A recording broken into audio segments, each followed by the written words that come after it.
Hi guys, good morning po sa inyong lahat. Samahan niyo po ako ngayong araw na ito sa aking pagpasok sa aking work.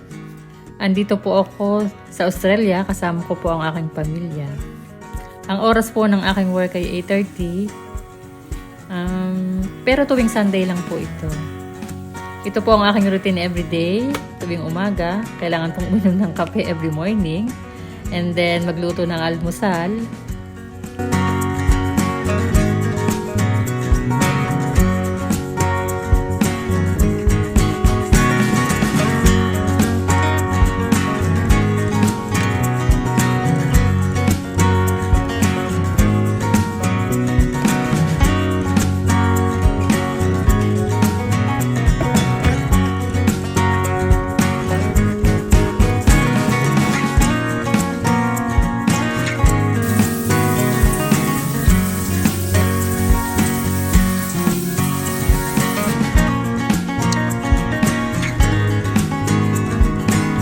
Tuwing umaga po, ang aking asawa po ang naghahatid sa akin sa trabaho.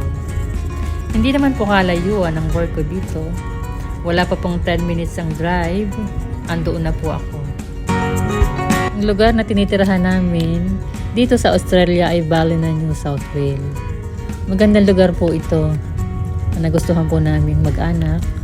Ito po ay tahimik, malinis, at hindi po ganun karami pa ang mga tao. Na hindi po katulad sa Sydney, Australia na napakarami po. Magandang place, marami pong mga magagandang dagat na nakapaligid dito po sa lugar na ito.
Andito na po ako sa aking work ngayon.